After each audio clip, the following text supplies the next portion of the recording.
Hej, Zala tukaj. April je bil 100 let nazaj, ampak jaz sem takrat brala samo nefikcijo in zdaj vam bom povedala o tem.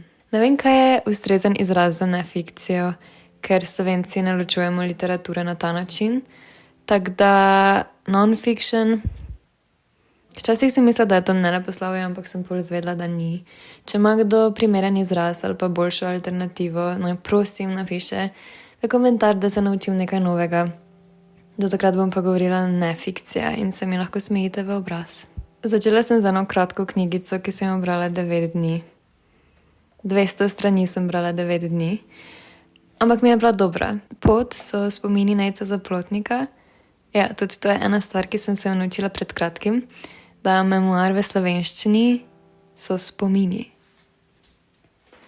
Je izdala. O tem, kak je začel plezati, kak ga je vedno vleklo v naravo iz stanovanja in pol opisuje svoje vzpone in potovanja. Kar je zanimivo pri tej knjigi je, da je Nejc 2 leti po izdaji umrl v Himalaji. In meni se je zdelo, da ves čas omenja smrt in se zdi, kot da je to ok način za njega, da konča svoje življenje.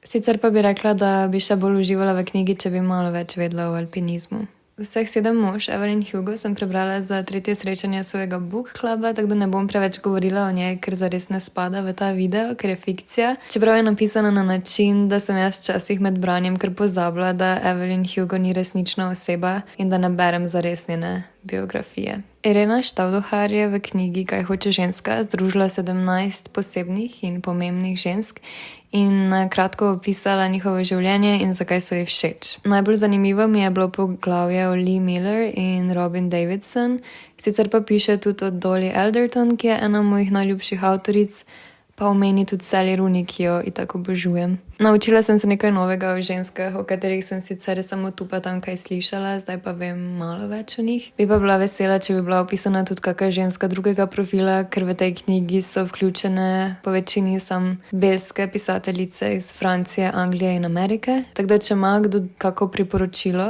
kakšne knjige, ki vključuje tudi druge rase in kulture, me naj prosim napiše v komentarje, ker bi jo z veseljem prebrala. Meni je pomembno, da se ves čas učim o temah, ki me zanimajo in ko nimam možnosti sama neposredno doživeti stvari, se obrnem na take, kot je Sean Fay. V knjigi Transgender Issue opiše težave, s katerimi se soočajo trans ljudje samo zaradi dejstva, ker so trans. In situacije, kot so na primer brezdomstvo, iskanje službe, prostitucija, so zaradi tega dejstva pri njih še toliko težje. Predstavi vlogo trans ljudi v LGBT skupnosti in opozarja na diskriminacijo znotraj skupine, podobno kot pri feminističnem gibanju, kjer so trans ženske velikokrat izključene ali pa celo odkrito nezaželjene.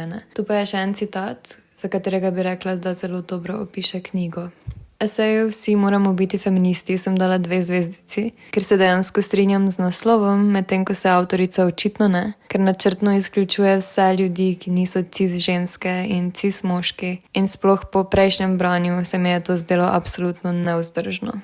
V knjigi Crying in H Mart Michelle Zauner opisuje svoje občutke ob izgubi mame in se spominja njunega odnosa, svojega otroštva, potovanj, prepirov, hrane, na koncu pa tudi počasnega umiranja svoje mame. Opisuje tudi odraščanje kot pol Korejka in pol Američanka in kako se ni nikoli počutila, kot da kam spada. Ta knjiga bi znala biti všeč vsem, ki vam je všeč Belo se bere na 90, res je težka in na čase mučna, tako da mogoče si je najlih vzeti na morje. Ali pa si jo vzemite na morje, ker je včasih lažje stvari prebaviti na morju. Lastna hiša je 3. del avtobiografije Deborah Levy, v kateri opisuje hišo, o kateri sanjari in jo kliče neresničnina. Sicer pa v tem delu dosti potuje in se pogovarja z ljudmi in velikokrat omeni Eleno Ferrante, kar mi je kar luškano, ker ju itak že sicer nekako povezujem. Je pa tudi v tej knjigi omenjenih nekaj žensk, ki imajo svoje poglavja v knjigi Kaj hoče ženska. Še enkrat sem pogledala Parks and Rec in nisem vedela, kaj bi delala sama s sabo in sem šla poslušati audio knjigo autobiografije Amy Poehler.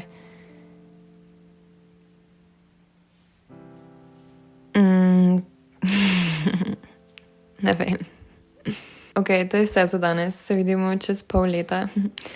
Ampak ne, zares pa komentarji, prosim. Slovenski izraz za nefikcijo. Knjiga o ženskah, ki niso bele pisateljice. Nasploh knjige, ki so vam všeč. Ja, ok, adijo.